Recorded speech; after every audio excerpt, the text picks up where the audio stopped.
자, 지금부터 우리가 만든 애플리케이션은 상당히 개선됐지만 개선되는 것과 동시에 여러 가지 문제점들이 발생합니다. 그럼 소프트웨어를 개발한다라는 과정은 그렇게 고된 과정이에요. 뭔가를 기능을 추가하면 그 기능이 추가되면서 기존의 여러 가지 문제들과 상호작용해서 문제가 기하급수적으로 드러납니다.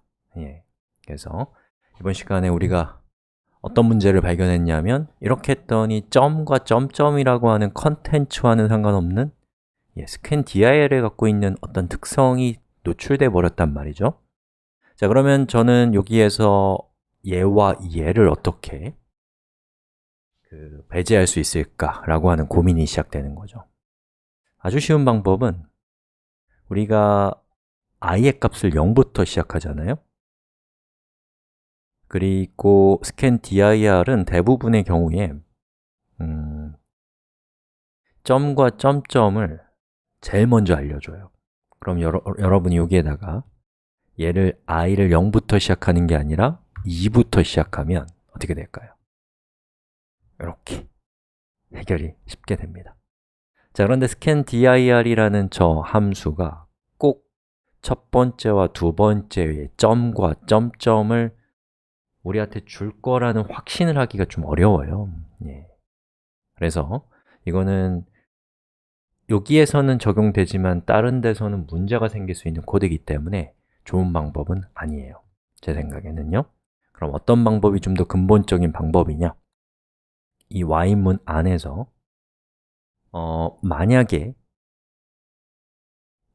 현재 실행되고 있는 순서에 따른 항목은 얘를 통해 알 수 있잖아요.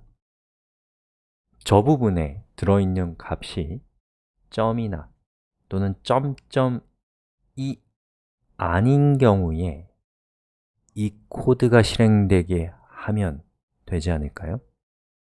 자, 그래서 일단 요걸 한번 살펴봅시다. 이제야 비로소 비교 연산자가 나오겠네요. 자, 여기서 대시 점이라고 하면 이거는 무슨 뜻이에요?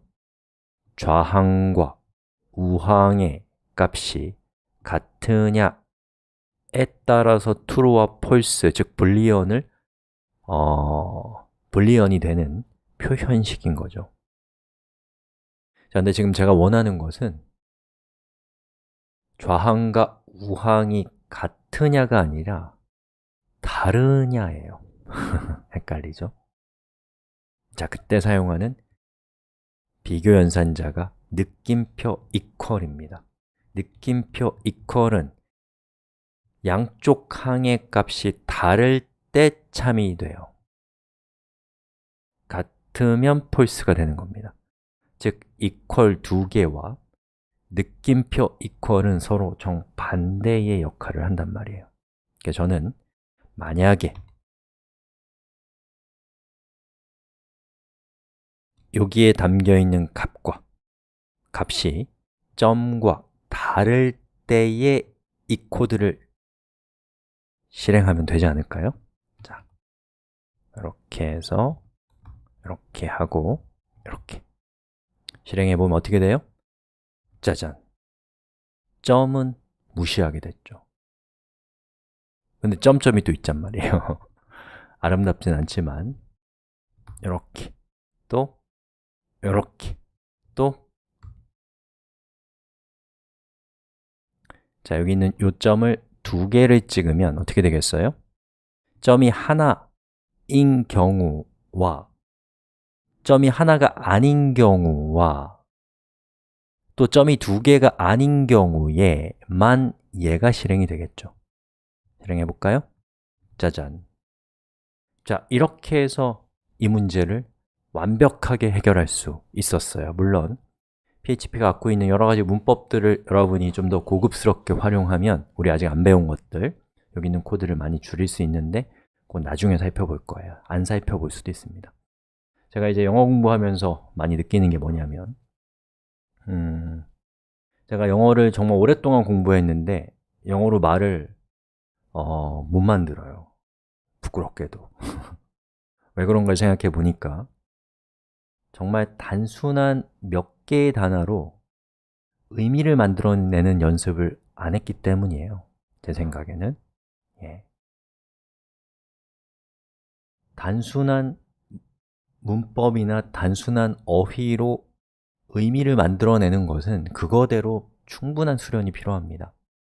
코드도 마찬가지. 여러분이 배운 최소한의 문법이나 이런 것들을 이용해서 여러분이 문제를 해결하는 것, 세련되지 않은 방식으로 문제를 해결하는 것에 대해서 충분히 수련이 될 필요가 있습니다. 아직 물론 여러분은 이게 세련됐는지 안 됐는지 판단하는 것도 지금은 힘든 상황이긴 하겠지만 어쨌든 더 많은 것들을 배우려는 욕심이 자꾸 생기실 수 있기 때문에 제가 생각하기에는 가장 기본적인 걸로 세련되지 않게 문제를 해결하는 것, 그거는 수련이 필요하고 그것도 실력입니다. 자, 그러면 여기 쓸데없는 코드들 좀 정리 좀 하고요, 깔끔하게 마무리하고 여기까지 하겠습니다. 여러분, 여기까지 오셨으면 우리 수업의 정상에 도달하신 겁니다. 한번 볼까요? 자, 보시는 것처럼 여기에 제가 새로운 항목을 한번 추가해 볼게요. 뭐였죠? 예를 들면 git을 추가해 볼까요? git을 추가하고 git is 이렇게 하고 리로드를 하면 어떻게 돼요? 보시는 것처럼 git이라는 항목이 추가가 된단 말이에요.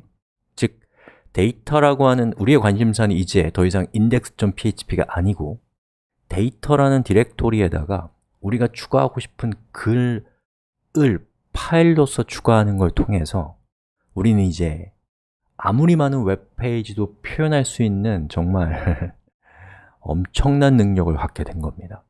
예전에 우리가 HTML만으로 만들어진 웹사이트를 생각했을 때 지금은 완전히 혁명적 변화를 겪은 거라고 저는 생각해요. 곰곰이 우리가 무엇을 해냈는지를 잘 한번 음미해 보시길 바랍니다. 여기가 수업의 정상이거든요. 자, 그럼 다음 시간부터 우리 하산하는 과정을 쭉 진행해 봅시다.